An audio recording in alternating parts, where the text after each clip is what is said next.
செடி தெரியுமா? சின்ன வயசில் நிறைய பேர் விளையாடிட்டு இருப்பீங்க. நிறைய பேருக்கு தெரியாமல் இருக்க இப்போ உள்ள பிள்ளைகளுக்கு அதான் இந்த வீடியோ. இன்றைக்கி காலையில் வீட்டில் வெளியே அப்படி நடந்து போயிட்டு இருக்கும்போது தான் மழை இப்போ தான் முடிஞ்சு பெஞ்சு. அப்போ இது மழை வந்துச்சுனாலே ஆட்டோமேட்டிக்கலாக வந்துடும் இந்த செடி. அப்போ தான் பார்க்க போனேன். இதுக்கு பூ வந்து குறிஞ்சி பூ சைஸில் இருக்கும்.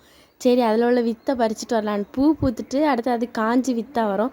பறிச்சுட்டு வந்து தண்ணியில் முக்கி கையில் எடுத்து வச்சோன்னா அது கொஞ்ச நேரத்தில் வெடிக்கிற மாதிரி வெடிக்கும். சின்ன படக்கு மாதிரி தான் வெடிக்கும். ஆனால் இதை வாயில் போட்டு நிறைய பேர் வெடிக்கும். இப்போ வாய்க்குள்ளே டடக்குன்னு ஒரு சவுண்டு கேட்கும். இப்போ வெடிக்கிறது சவுண்டு கேட்கும். ஆனால் நான் ஒன்று பறிச்சுட்டு வந்தது பச்சையாக பறிச்சுட்டு வந்துட்டேன். அதனால் அது வெடிக்கலை, ஏமாற்றி போட்டேன்னு.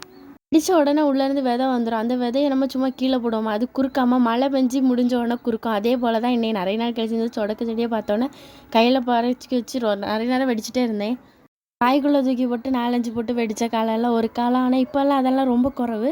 சேனலை இப்போ தான் ஃபஸ்ட் டைம் பார்க்குறீங்கன்னா லைக் பண்ணி ஷேர் பண்ணி சப்ஸ்கிரைப் பண்ணுங்கள். சரியா? கண்டிப்பாக சப்போர்ட் பண்ணுங்கள். இதே போல் நிறைய வீடியோ உங்களுக்காண்டி வெயிட் பண்ணியிருக்கு. டாடா பாய்.